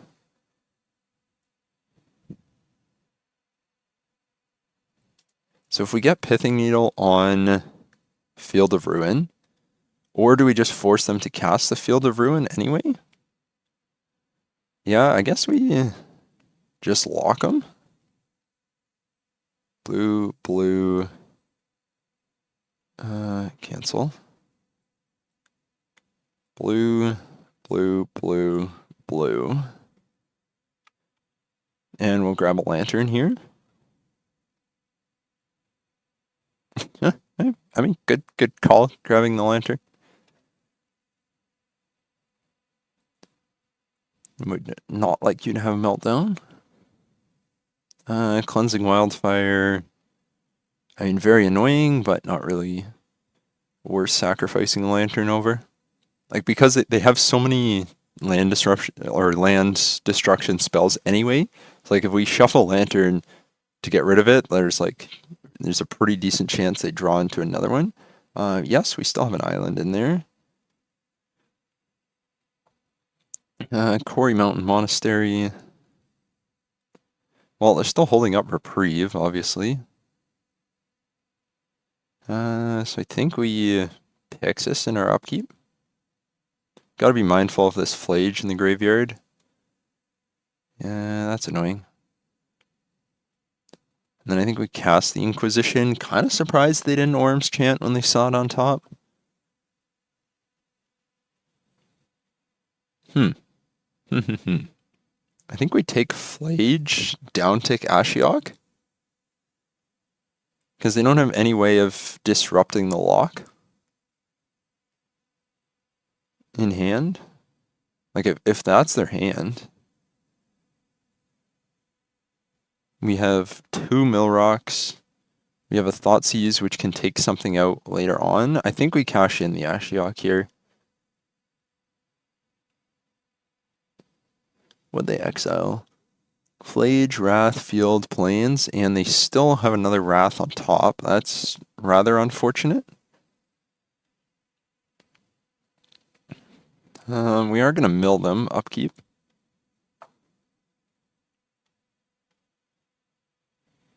If they really wanted the Wrath, they could Orm's Chant, Reprieve it. But if they do that, they tap themselves out, which kind of plays into our Thoughtseize nicely.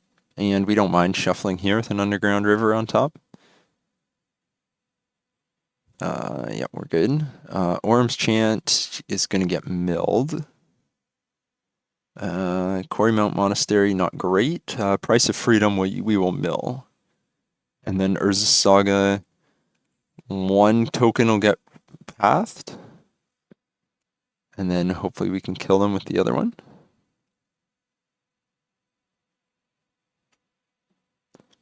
Until the end of your next turn. A little bit annoying. We could actually Thoughtseize here. I think I want to Thoughtseize, get rid of the path, and that way both constructs get through. Or we just force them to Reprieve. And then next turn we can Thoughtseize. I don't want them to have Price of Freedom though. And Sunken Citadel you can have. Obviously it's really good with the Monastery. So they're going to draw another reprieve, but I don't think that's the end of the world for us. Field of Ruin would be annoying, so we'll exile that end step. So they have, their hand is this plus reprieve, so we will cast Thoughtseize. Try to take the... and if we cast Thoughtseize, they just reprieve it. Unless they activate the... well, another Underground River works. Because we can use this Underground River, they reprieve it. We use the other Underground River. Yeah, reprieve, that's fine. Black Thoughtseize. And maybe think they should have been firing off these Orm's Chant a bit more aggressively if they're trying to keep us off of certain spells. But we'll take the path. Leave them with Orm's Chant and nothing else. Although I do think I want to use the Codex Shredder here. There's a lot of interesting timing decisions when your opponent has access to an instant speed effect like this. Of, like, when do I... like, you want to force them to use it, but then how do you get in a position to force them to use it?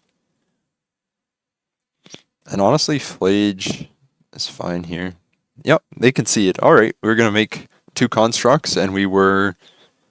I do think we had it pretty wrapped up. Maybe a slightly early concession from them. I don't think they had a lot of ways of getting out of it, but we'll take it. After falling down 0-2 quickly, we've had 2 pretty grindy games to get back to 2-2, but see if we can get to a positive record in round 5. And our 5th and final round, we are back to starting on the play. I think this hand is fine. Early Cage shuts down some strategies. And then Urza Saga can find us another piece. We have Bridge on 3 on the play. We have Whir of Invention for the other piece that Urza Saga doesn't find. Has all 3 pieces of our combo, which is what we're looking for out of... like, that's why we play more consistency pieces. Drawing a land is not ideal. Sacred Foundry into Ragavan. Looking at probably Blink, just based off of the Flooded Strand, would be my guess. Obviously, very early for a guess. We'll see it. Well, not early for a guess. Early to know for sure, but we'll give it another draw or 2. And if you're still watching and you're not subscribed, we are closing in on 1,200 subscribers. Might be there by the time you are seeing this, so I appreciate all of you. And I mean, I guess if you're this far, you probably are interested in Lantern Control, and I'm posting lots there. Hopefully this Ragavan doesn't hit a Thoughtseize. Yeah, Ragavan, I would say, yeah, our strategy is one that very much gets dismantled by its own cards. Like the cards that we play are very good at disrupting Lantern, if that makes sense. So there's so many hits for Ragavan, and then there's a lot of free hits like that. Opal, Mishra's Bauble, Welding Jar, cards like that are very good hits. I wonder if the Opal incentivizes them not to cast the treasure token, or not to use the treasure token. Like if they want, because next turn, Ragavan's going to get in, and then, it might just be Boros. Ooh. Okay, we got an issue, folks. And funnily enough, they can actually play that because of our Mox Opal. They can Scepter Chant us on 2. But it's going to be Jeskai control. Wouldn't hate it if they used it, because then they lose the treasure token.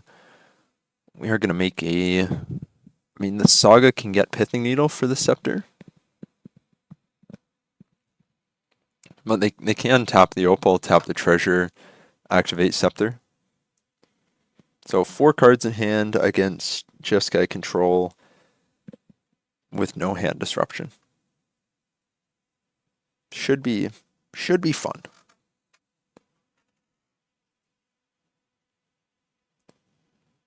And they are really in the tank about this. Are they gonna chant us here?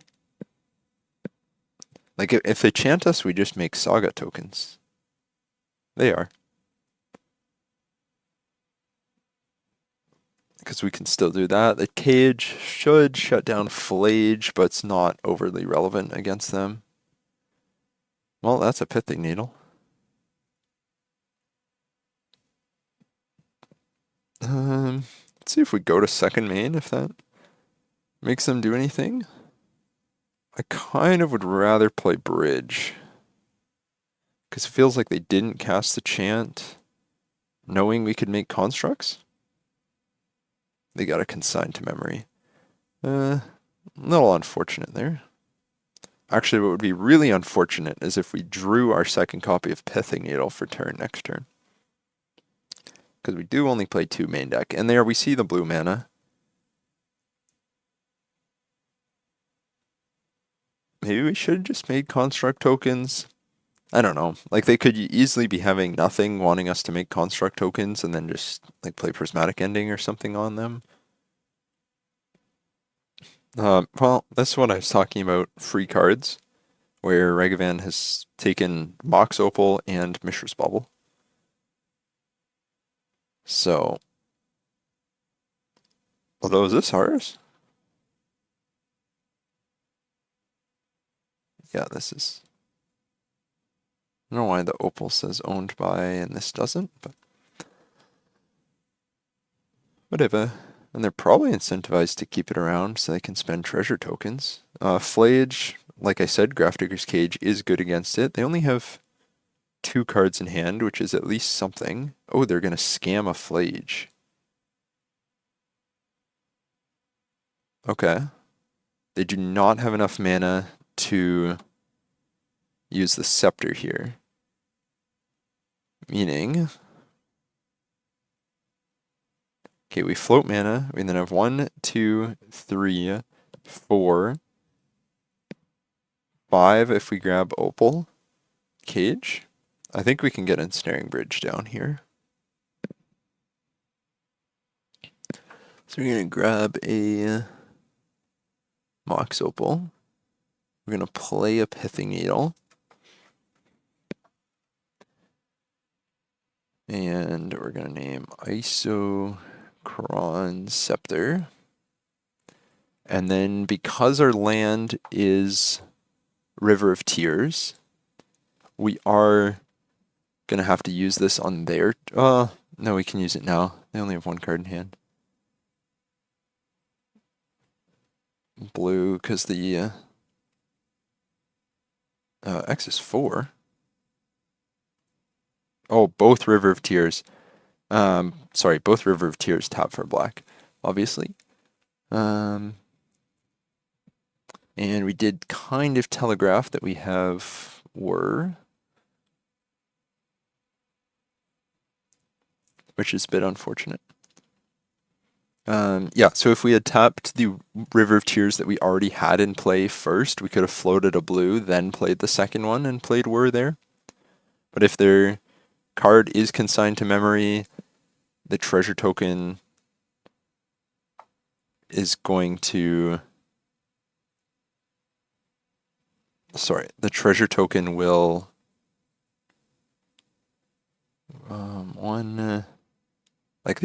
if it's consigned to memory, they had it up anyway. And yes, if it's something else, we get very punished.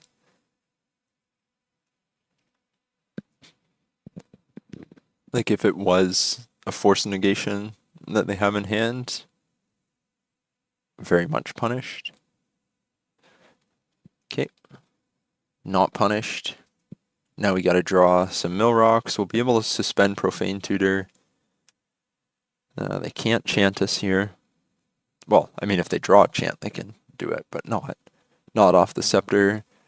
Still not feeling great, as they kind of have had a unchecked Ragavan for 5 turns.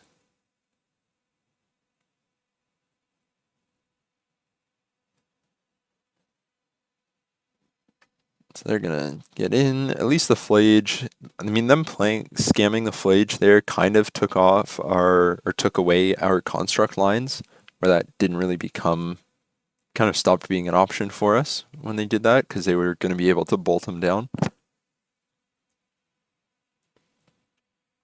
3 cards. Would like a discard spell to know what we're up against.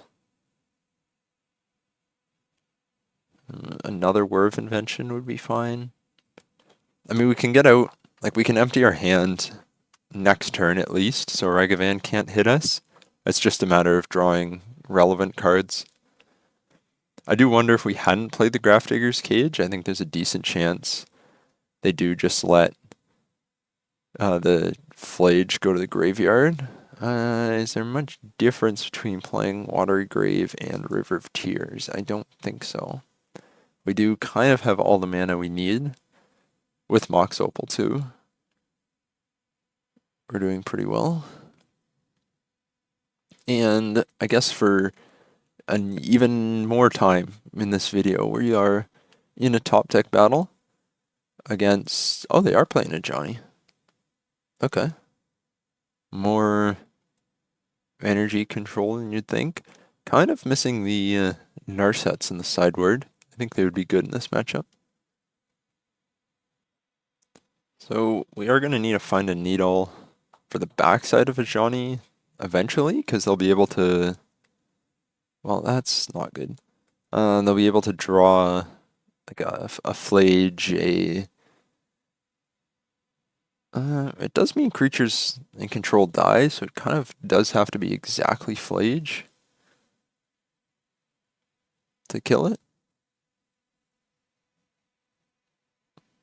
And yeah, if they have an answer for either Pithing Needle or Ensnaring Bridge, we die, because obviously if they answer the Pithing Needle, we get Scepter Chanted.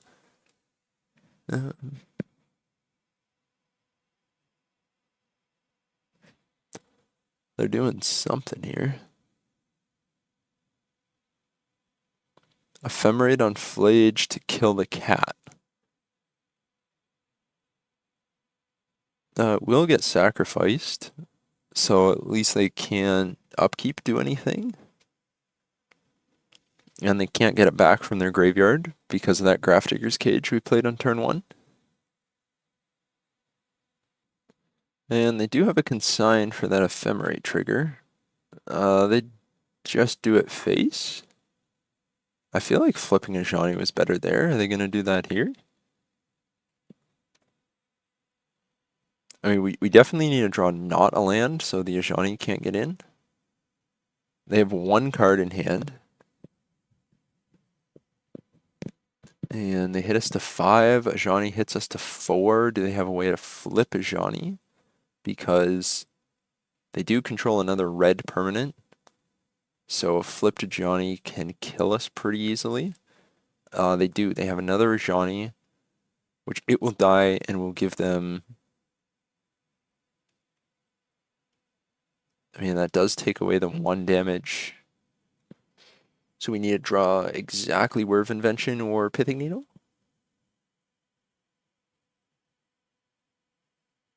So we go down to 1.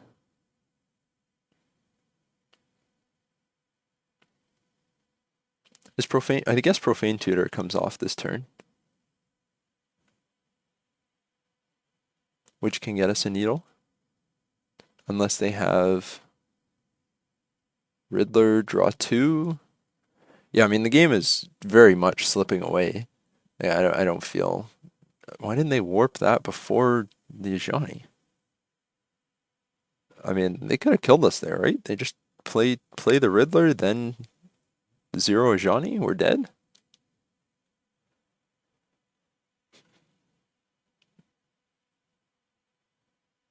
Okay. Yes, they're drawing a lot of cards. Again, our chances of living here are very low. Like, this turn, maybe, but beyond this, Quantum Riddler is, like, game over for us. So it might be correct to put...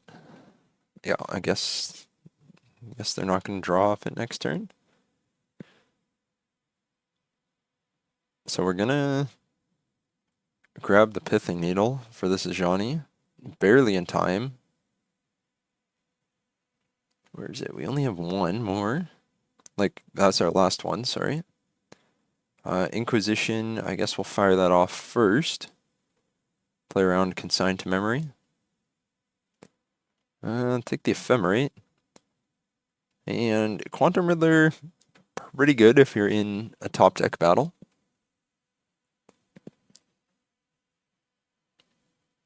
Ooh, a lucky top deck, I guess, for us. Not really. But Johnny, the Coddle Avenger. Make sure we name the right side there. Play out the River of Tears and see how long it takes them to kill us when they draw an extra card each turn. And they got this Ephemerate coming down off Rebound, which is going to hit the Riddler, which is going to draw them 2 cards. But then at least they only draw 1 per turn. So I guess we take the small way. Oh, well, they just draw Flage.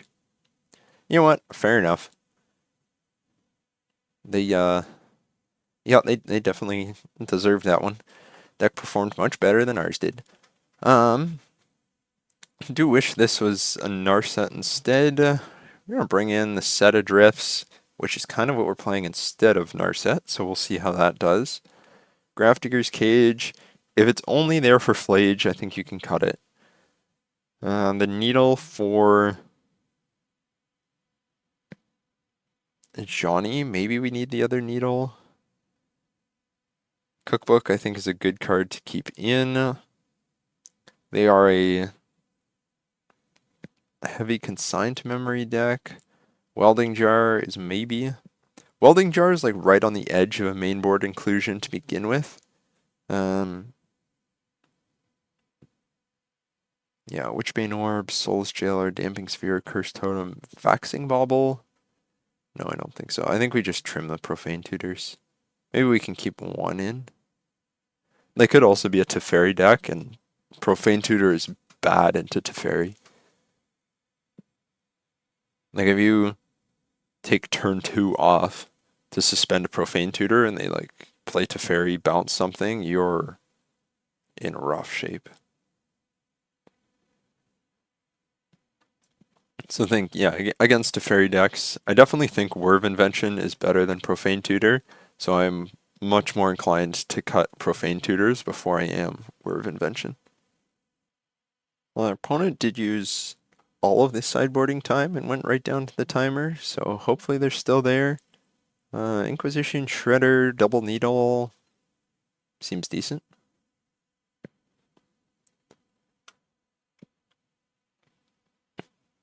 We got Saga, because this can be a beatdown matchup.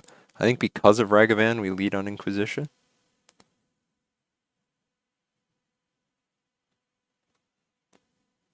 And then we got a good amount of mana sources to hopefully find that third one. Because either... don't care, we have Needle. Annoying. Don't really care, hopefully have a fast enough bridge. Don't care. So they go Guide of Souls into Johnny.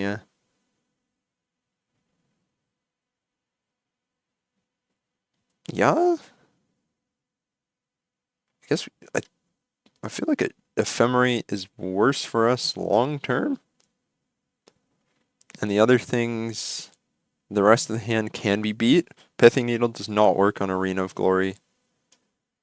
I guess every video has to have a PSA on that somewhere. I don't actually know if people think it does, but always good to have a reminder. That could do something. It's not a land, though. We are going to start shredding ourselves just to fuel the delve on that. And Needle on the backside of a Johnny. And the Coddle Avenger. And then I guess, yeah, we'll just mill us in there. Upkeep. There's not really It doesn't really make much of a difference when you mill yourself. Kind of just trying to maximize clock usage.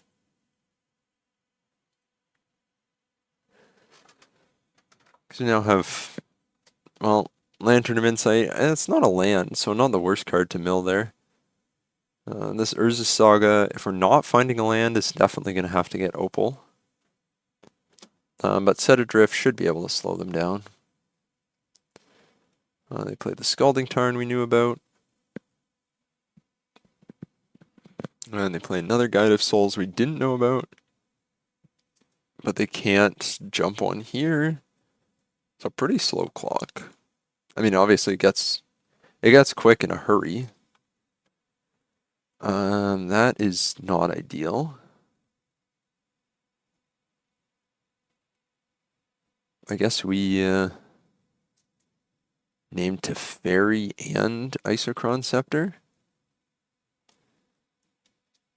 Yeah, the triple Pithing Needle draw was not exactly what I was expecting.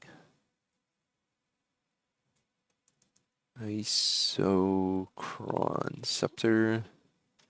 The other thing with drawing triple needle is if we need to find one later on, we do not have an option to do that.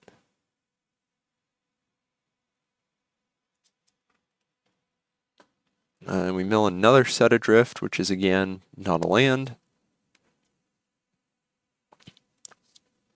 Now, the good news is Pithing Needles do happen to work particularly well with Whir of Invention. So, synergy. Very, I guess, extremely synergistic list here, you could say. And they played the arena we knew about. Johnny, I think.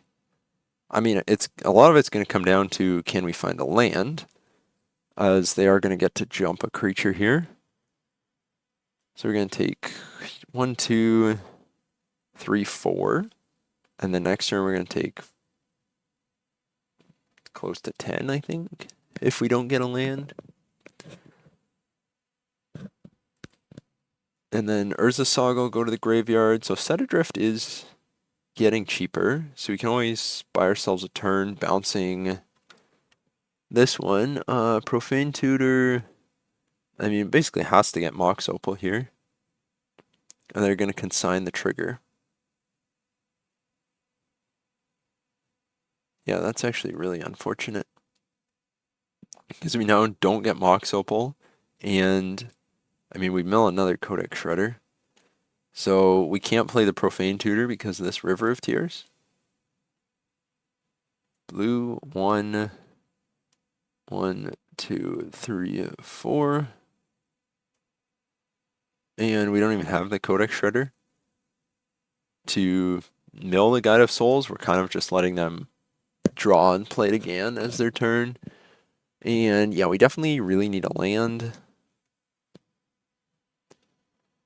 I mean, if we draw a land, we can play the Profane Tutor. We're taking 4, 5, 6 next turn. Then 6 again. 7. Actually, I think we're dead. Because they play the Guide of Souls. So that's 1, 2, 3, 4, 5, 6 this turn. Then next turn it's 6, 7. That's 13. So I guess we're not officially dead. They have Solitude. Yeah, okay, we're not 100% dead. Still very likely to be dead, but not 100. It ain't over till it's over.